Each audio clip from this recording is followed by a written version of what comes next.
Hey everybody, welcome back. This is Pep, you're watching The Sentinel, and this month, normally what I do is make a end of month most worn video. Given that it's the end of August now, and here in the Southern Hemisphere, according to the calendar, we're basically leaving winter and about to approach spring. A lot of the people who watch my channel are in the Northern Hemisphere and they're about to go into the colder seasons themselves. So for me, it made sense to talk about my most worn fragrances for autumn and winter, because that's what I've just experienced, and it might be useful rather than me making a top 10 list for winter and autumn. At least I know that I've worn these often. They've been worn more than any of my other fragrances for the last 6 months, and I thought I would share them with you. But instead of just going through that, I did something different. I have chosen 11 fragrances, and it's not a ranking. I've chosen one fragrance that I've worn a lot for the last 6 months, but I've categorized them into the main accord that fragrance falls under. For instance, I will talk about my most worn amber dominant fragrance, a rose fragrance, a boozy fragrance, a leather fragrance, a sandalwood fragrance, or probably just a woody would do, an incense fragrance, oud, tobacco, vetiver, and a vanilla as well. And I've also included my most worn best value cheapie as well. So stay tuned.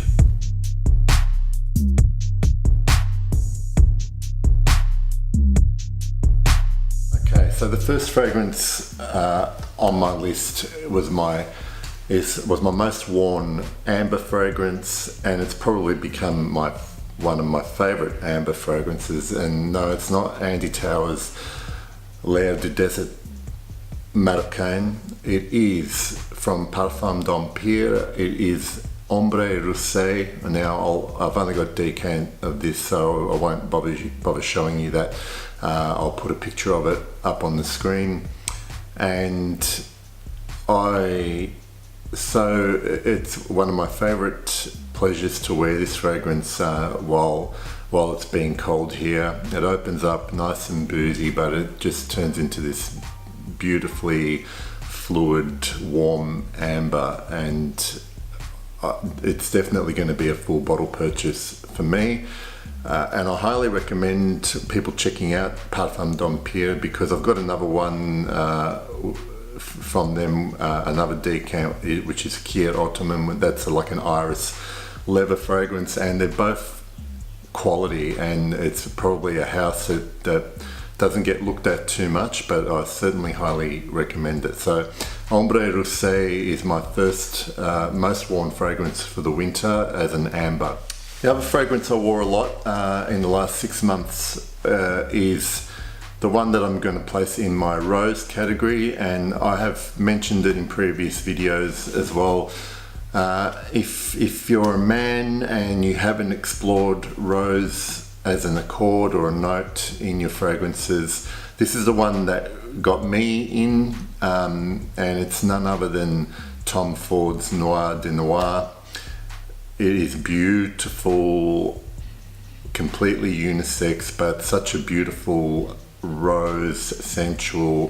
The patchouli, there's a little bit of oud in there, but it's mainly rose and patchouli, and you get also some kind of dark chocolate accord happening in it as well, for the depths of winter and the cold, and it's particularly in the evenings. Nothing really beats a perfect scent to wear for dates, close encounters, what have you.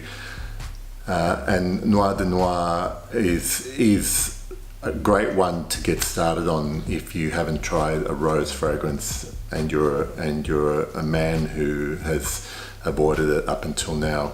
Tom Ford Noir de Noir. Another fragrance that I enjoyed in the winter, and this one needs no introduction. It's been around now for a while.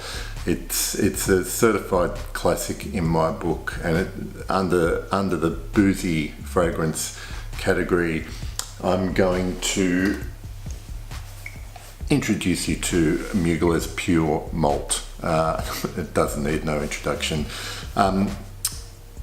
I just love wearing this. It is so perfect for the winter.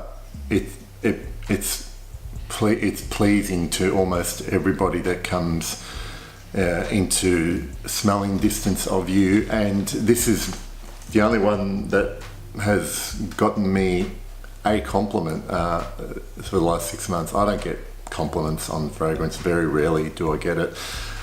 This one did, and this particular bottle, I'm sorry, I don't know what year it's released. It still projects, it's still got great longevity, and pure malt. If you like the Mugler house and the line of Amen flankers, I think this is probably, in my eyes, the best one of the lot. Some people like Pure Havane, but Pure Malt is a must-have in my wardrobe. So for Levers is one of my favourite families in fragrance, and I think go for probably what a lot of people might expect. I mean, this is one of my all-time favourites, and I did find myself wearing it quite often, and that is the beautiful Bulgari Black. I need to get myself a bigger bottle than these.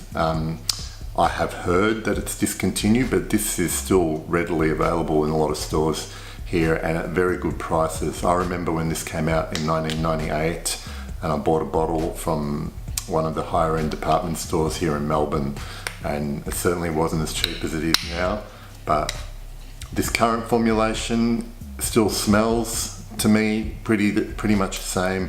Probably just has lost a bit of its potency,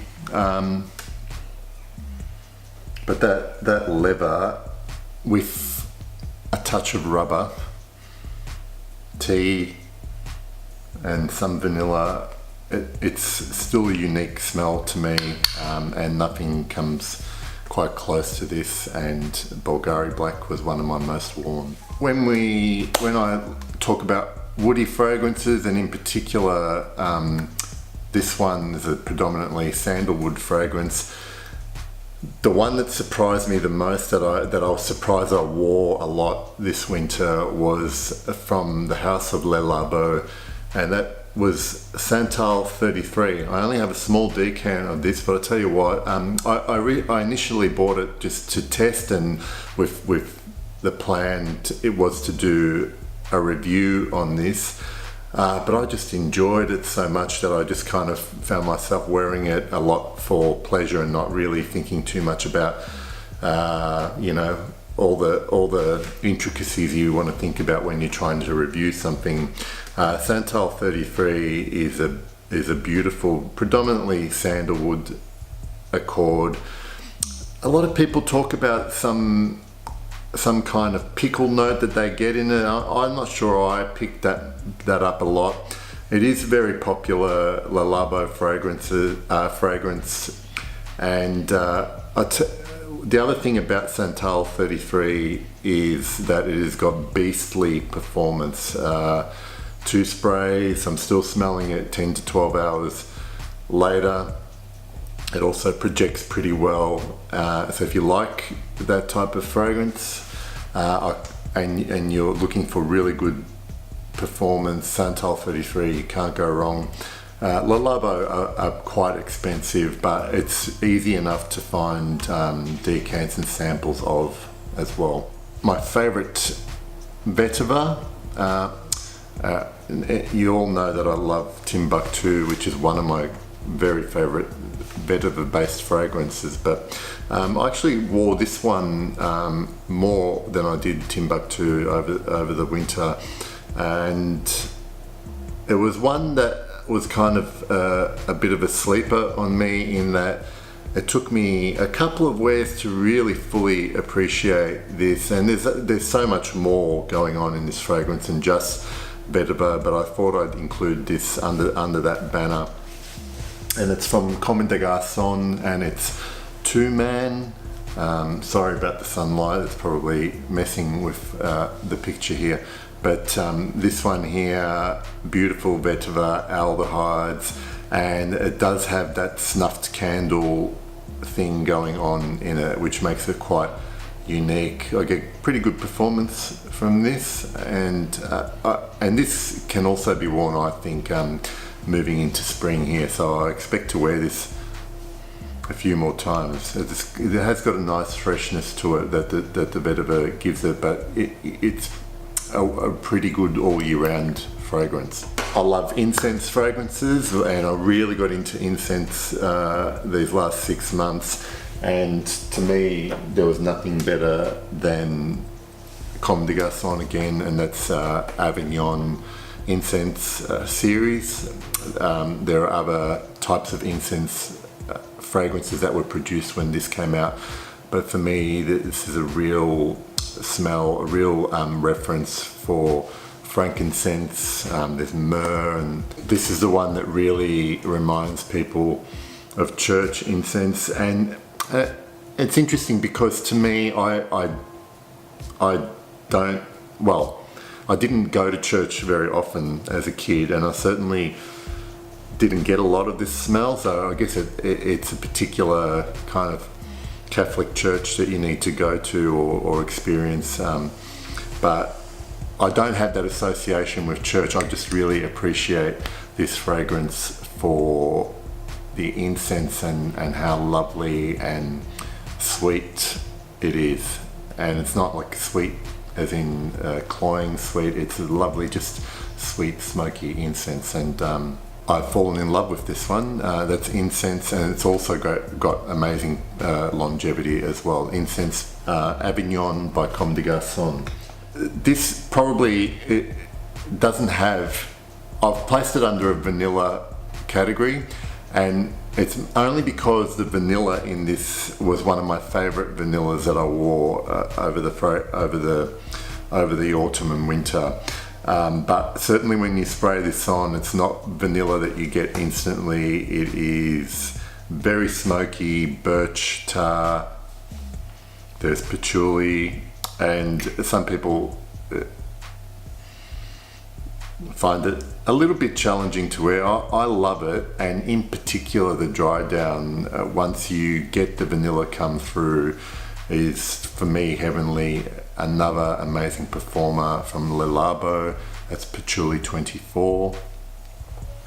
I was lucky enough to get this in the Le Labo store in Paris, and it's got, you know, they personalised the label for you. You can't see it from here, but that says the Sentinel. And I really love this fragrance, and it's the first full bottle of Le Labo that I got, Patchouli 24. It is challenging in that the opening you need to kind of get used to. It is very, very smoky, like something has burnt. Some people liken it to barbecued meat. I don't personally get that, but and I do love the opening, but the magic here happens once you start getting past it. And even though it's called Patchouli 24, I think Le Labo named their fragrances based on what ingredient there is most of in these fragrances. So if we go by this, the 24 stands for the number of ingredients, so there's 24 different ingredients used in this fragrance, and patchouli is the one where there is the most of in terms of weight. That's my understanding. So vanilla, I know it's a little bit of a stretch, but there is certainly a beautiful vanilla in the dry down of Patchouli 24, and that was my one. And now we've got my most worn tobacco. I've spoken about this briefly in other videos. This is Versace's Versace Man. Beautiful tobacco, saffron. I think it's discontinued, but you can still find it quite easily.